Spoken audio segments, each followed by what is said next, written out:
প্রিয় দেশবাসী, আপনারা সবাই অবগত আছেন যে এসআইআর নিয়ে গোটা দেশের 12টা রাজ্যে এখন এসআইআর চলছে। পশ্চিম বাংলাদেশ শুরু হয়েছে এবং এই বিষয়ে বিভিন্ন জনের বক্তব্য আমরা শুনছি এবং প্রত্যেকটা ব্যক্তির বক্তব্যের ভিতরে কিছু না কিছু যুক্তি আছে। নিঃসন্দেহে সেটা কল্যাণকর, দেশের জন্য ভালো।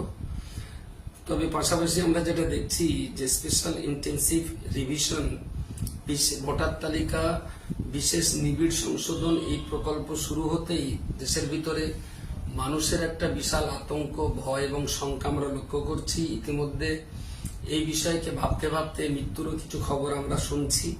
কখনো কখনো শুনছি বাংলাদেশের মানুষ দলে দলে পালিয়ে যাচ্ছেন, আবার তাদেরকে পুলিশ ধরেও আনছে, আবার কাউকে কাউকে আমরা দেখছি জাল পাসপোর্টে এয়ারপোর্টেও ধরা পড়ছেন। তারা বাংলাদেশের নাগরিক, বাংলাদেশে ফিরে যাওয়ার পথে এয়ারপোর্টে তারা ধরা পড়ছে। তো গোটা রাজ্য জুড়ে একটা সাংঘাতিক টেনশন এবং দুশ্চিন্তার ভিতরে মানুষ কাল যাপন করছেন। ঠিক এইরকম একটা সময়ে আমার এই লাইভে আসা, আমি আজ কদিন ধরে ভাবছি কিছু বলবো না, কিন্তু প্রিয়জন বন্ধু বান্ধব অনেকেই এই ব্যাপারগুলো নিয়ে আমাকে কিছু কথা বলার অনুরোধ করছেন। বাধ্য হয়ে আজকে আমি লাইভে এসেছি এবং এই এসআইআর সম্পর্কে অনেক মানুষের বক্তব্য যে আমাদের দেশের বাইরের রাষ্ট্রের মানুষেরা, বিশেষ করে বাংলাদেশিরা প্রচন্ডভাবে রয়েছেন এবং তাদের কারণে আমাদের অসুবিধা হচ্ছে। সুতরাং এসআইআর করে দেশের অরিজিনাল নাগরিক কারা, আসল দেশের নাগরিক কারা, সেটা চিহ্নিত হবে এবং তারা যদি দেশ থেকে তাদেরকে বিতরণ করা হয়, তাহলে আমাদের দেশের যারা আসল নাগরিক তাদের রেশন, চাকরি, শিক্ষা, স্বাস্থ্য সমস্ত দিক দিয়ে তারাই সুযোগ সুবিধাটুকু পাবে। বহিরাগতরা অনেক সুযোগ নিয়ে নিচ্ছে, যার জন্য দেশের অরিজিনাল নাগরিকরা সেই সমস্ত সুযোগ থেকে তারা বঞ্চিত হচ্ছেন। তো এসআইআর করলে দেশের কর্মসংস্থান বাড়বে, চাকরি বাড়বে, শিক্ষা, স্বাস্থ্যে আমাদের দেশের নাগরিকরা তারা অনেক ভালো সুবিধা পাবে। এবং এই ব্যাপারটাকে কেন্দ্র করে অনেকেই বলতে শোনা যাচ্ছে যে বাংলাদেশি এবং রোহিঙ্গা মুসলিম যারা এদেশে আছে তাদেরকে তাড়িয়ে দিলেই পরে এদেশের বাকি নাগরিকরা তারা সুস্থ এবং সবলভাবে স্বাভাবিক জীবনযাত্রা অনেক উন্নয়নমূলকভাবে স্বাভাবিকভাবে অনেক উন্নতির সঙ্গে তারা কালযাপন করতে পারবে। এসআইআর যারা চাইছেন না তাদের অনেকের বক্তব্য যে এসআইআর মধ্য দিয়ে দেশের আসল যারা নাগরিক, এই ধরনের অনেক নাগরিককে বাদ দেওয়ার একটা কঠিন ষড়যন্ত্র চলছে। তারা আসামের কথা বলছেন, বিহারের কথা বলছেন, যে যারা বাপ ঠাকুর দাদা 14 পুরুষ যারা এখানেই জন্মগ্রহণ করেছে, এখানেই বেড়ে উঠেছে, তারা জীবনে কখনো বাংলাদেশের মুখ দেখেনি, তাদেরকেও বেনাগরিক করে দেওয়ার এটা একটা ষড়যন্ত্র। কিন্তু খুবই দুর্ভাগ্যজনক ব্যাপার হলো সরকার যে আসলে কি চাইছেন তা আজও পর্যন্ত স্পষ্ট নয়। সরকারের উদ্দেশ্য সম্পর্কে আমরা ইতিপূর্বে শুনেছিলাম যে বাংলাদেশ থেকে যে সমস্ত মানুষেরা এখানে এসেছেন তাদেরকে হিন্দু, খ্রিস্টান, শিখ, বৌদ্ধ এবং পার্সিয়ানদের নাগরিক দেওয়া হবে। শুধু বাংলাদেশ বলে নয়, ভারতবর্ষের বাইরে থেকে যারা ভারতবর্ষে এসেছেন এবং এখানে যারা থাকতে চান তাদের ভিতরে হিন্দু, খ্রিস্টান, শিখ, বৌদ্ধ এবং পার্সিয়ানদের নাগরিকত্ব দেওয়া হবে, কিন্তু মুসলমানদের নাগরিকত্ব দেওয়া হবে না। এবং যারা হিন্দু, খ্রিস্টান, শিখ, পার্সিয়ান বহিরাগত আমাদের ভারতবর্ষে এসেছেন তাদেরকে সিএএ, সিটিজেন অ্যামেন্ডমেন্ট অ্যাক্টের মধ্য দিয়ে তাদেরকে নাগরিকত্ব দেওয়া হবে। এটা সরকারের বক্তব্য মাঝে মাঝে আমরা শুনি।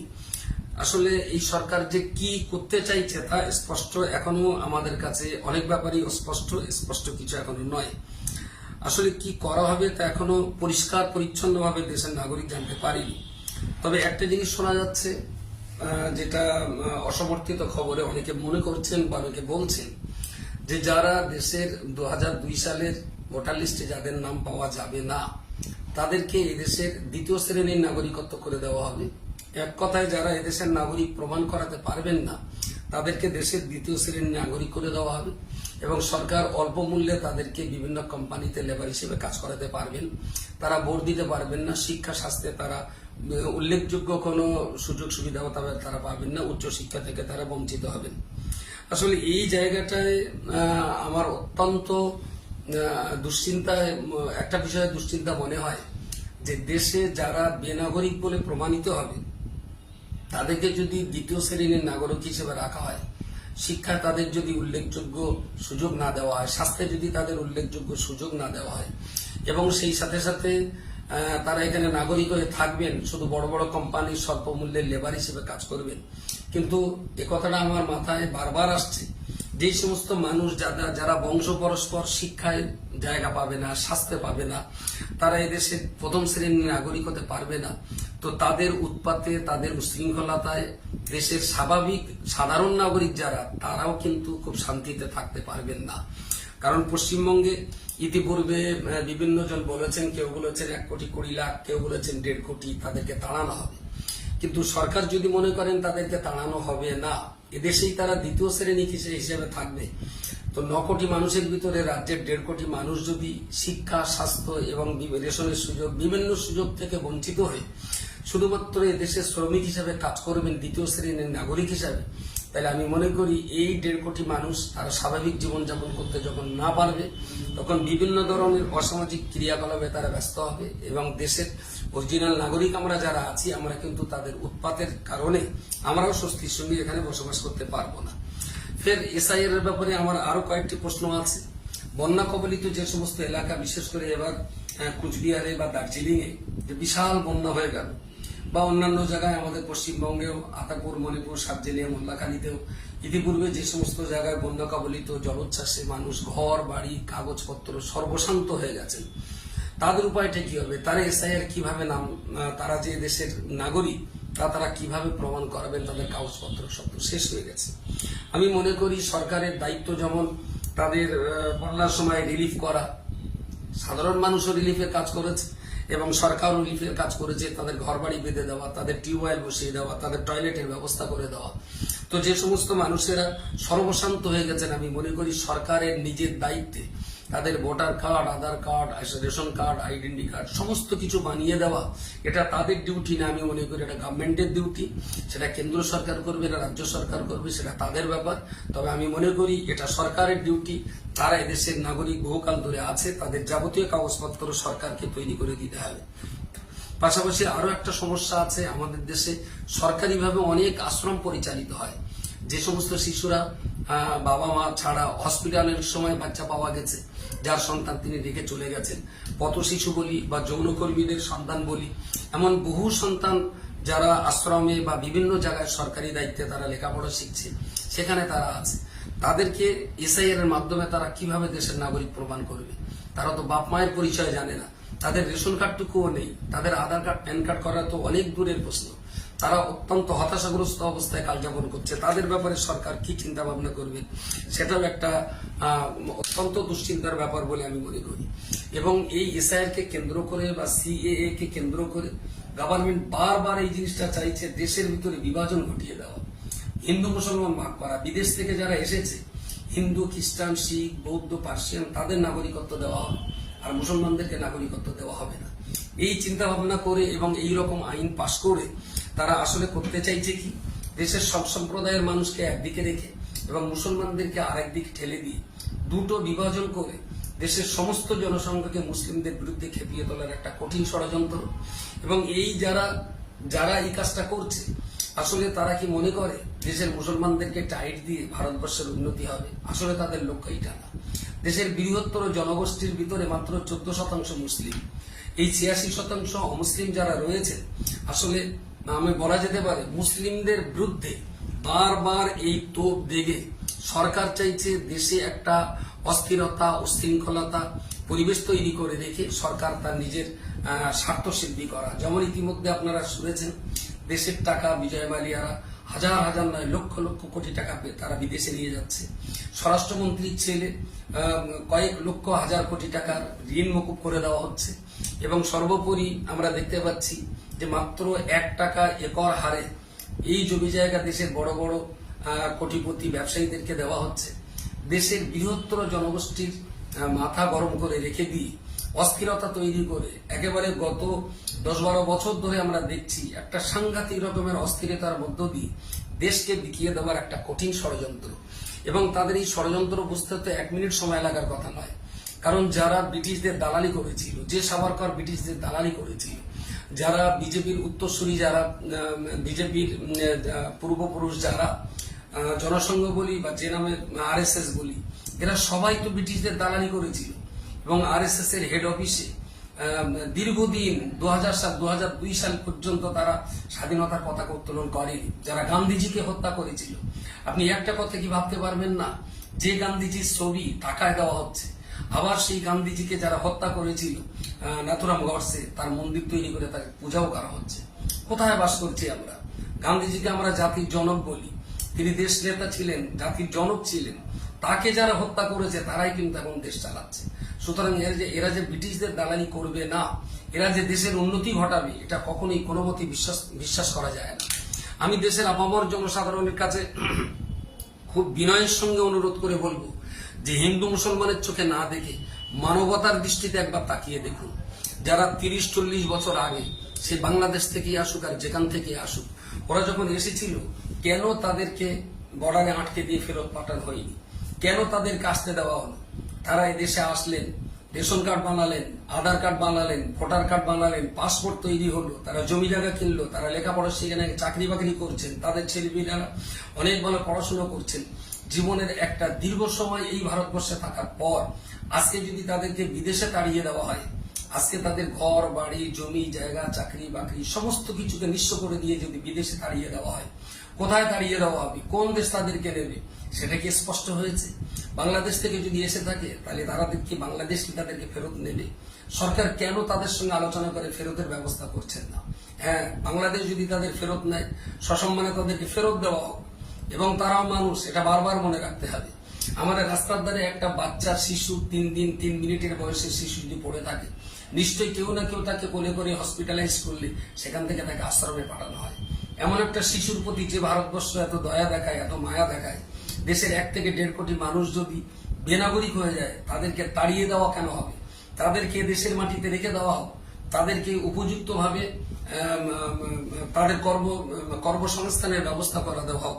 চীনের মতো করে তারা যদি অনেক কিছু উৎপাদন করতে পারে, তাহলে সেখানে দেশের সরকারও দেশ ট্যাক্স পাবে, তারাও রুটি রুজি করে খেতে পারবে। আমি মনে করি দেশে যত রকমের সম্পদ আছে, সব সম্পদের সেরা সম্পদ হলো মানব সম্পদ।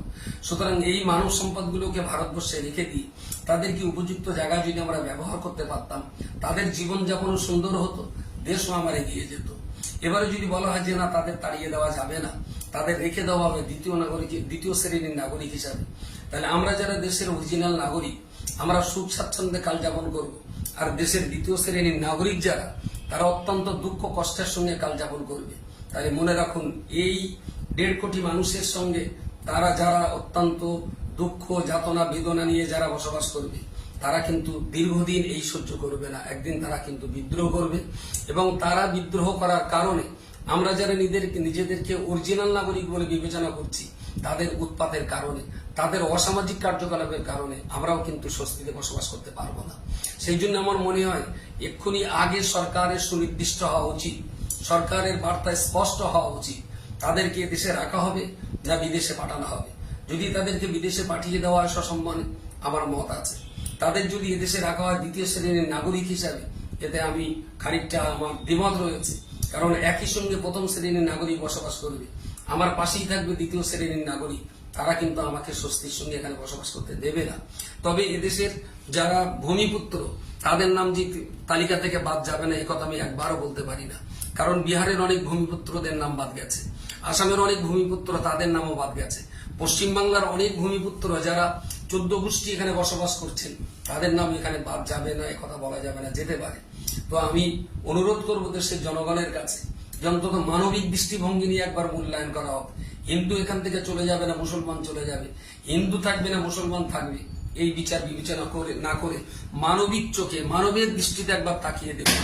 যে ভারতবর্ষ পথের ধারে পড়ে থাকে একটা বাচ্চাকে নিরাপত্তা দিতে পারে, একটা বাচ্চাকে আশ্রমে রেখে সরকারি খরচে তাদের পিছনে হাজার হাজার কোটি টাকা খরচা করে তাদেরকে লেখাপড়া শিখে মানুষ করার কথা ভাবছেন, কিন্তু দুর্ভাগ্য তারা দেশের নাগরিক হবে কি হবে না একথা এখনো ভাবা হচ্ছে না। সুতরাং এই জটিল পরিস্থিতিতে দেশের নাগরিক আমরা যারা আছি, আমরা নিজেরা ঝগড়া না বাঁধি। আমার মনে হয় পক্ষে বিপক্ষে বিভিন্ন রকমের মন্তব্য যারা করছেন, আপনারা এক জায়গায় বসুন। যদি এ সম্পর্কে আমার পড়াশোনা অত্যন্ত কম, তারপরেও আমি বারবার জাতি বিবেচনা না করে আমি মানবিক দৃষ্টিভঙ্গি দিয়ে বিচার করার পক্ষে। সেই মানুষগুলোর ভবিষ্যৎ কি হবে, এই মানুষগুলো ভবিষ্যৎ জীবনে কিভাবে বাঁচবে, বাংলাদেশে তাড়িয়ে দিলে বাংলাদেশ তাদের নেবে কিনা, এদেশে থাকলে তারা কিভাবে থাকবে, এই বিচার বিশ্লেষণ করে মানুষের প্রতি আমরা বারবার যে কথাটা বলি, সবার উপরে মানুষ সত্য, তাহার উপরে নয়। দেশের সব সম্পদের চেয়ে সেরা সম্পদ মানুষ, মানব সম্পদ। তাই যদি হয়ে থাকে তাহলে মানুষের প্রতি সৎ ইনসাফের ব্যবহার করাটা অত্যন্ত যুক্তিযুক্ত বলে আমি মনে করি। তো এসআইআর শুরু হওয়ার পরে যারা অত্যন্ত দুশ্চিন্তায় আছেন, আমি তাদের বলবো দুশ্চিন্তা করবেন না। নিশ্চয়ই দেশের শুভবুদ্ধি সম্পন্ন মানুষ সবাই এখনো সর্বনাশ হয়ে যায়নি। আপনার পাশে দেশের বৃহত্তর গোষ্ঠীর শুভবুদ্ধি সম্পন্ন মানুষ, তারা কিন্তু আপনার পাশে থাকবে। আপনি অযথা দুশ্চিন্তায় ভুগবেন না। দেখি আগামী দিন এরা দেশটাকে কোথায় নিয়ে যেতে চাইছে, আমরা আপনাদের পাশে থাকবো। হিন্দু মুসলমানের চোখে না দেখে মানুষের চোখে দেখলে আমার মনে হয় ব্যাপারটা ভালো হবে। এবং মানুষের প্রতি মানুষের যদি এহসান না থাকে, যদি মানুষের কল্যাণে আমি নিজেকে নিয়োজিত করতে না পারি, তাহলে এর চেয়ে বড় দুঃখজনক আর কিছু হতে পারে না। আমি পাশাপাশি এটাও বলবো, দেশের যত শিক্ষিত সমাজ রয়েছেন, যখন বাড়িতে বাড়িতে বিএলআরও যারা যাবেন, বুথ লেভেল অফিসার যারা আছেন, তারা যখন যাবেন, এখানে সব রাজনৈতিক দলের মানুষ সঙ্গে থাকতে হবে, সব ধর্মের মানুষ তাদের সঙ্গে থাকতে হবে। অনেক বৃদ্ধ মানুষ রয়েছেন, অনেক অসহায় মানুষ রয়েছেন, যাদের ছেলেপিলেরা গুজরাট, দিল্লি, বোম্বে, রাজস্থান, হরিয়ানাতে কর্মে নিয়োজিত। তাদের বাড়িতে যখন অফিসার যাবেন, তারা হয়তো সব কথা গুছিয়ে বলতে পারবেন না। সেই জন্য সকল রাজনৈতিক দলের প্রতিনিধি বিএলওর সঙ্গে থাকাটা জরুরি, এবং সকল ধর্মের মানুষও তাদের সঙ্গে থাকা জরুরি। ধর্মের হিংসাত্মক কারণে কেউ যাতে বাদ না যায়, রাজনৈতিক হিংসার কারণে কেউ যাতে বাদ না যায়, সেই দিকটা লক্ষ্য রেখে কাজগুলো করতে হবে। বিশেষত অল ইন্ডিয়া সুন্নাতুল জামাতের ব্লক কমিটি, অঞ্চল কমিটি এবং গ্রাম কমিটিতে যারা কর্মী হিসাবে আছেন, তাদের বলবো আপনার গ্রামের মানুষের সাহস দিন। কারণ এই দুশ্চিন্তায় বহু মানুষ আক্রান্ত হয়ে যাচ্ছেন, অনেক হার্ট অ্যাটাক করছেন, অনেকের মৃত্যুর খবর পাচ্ছি।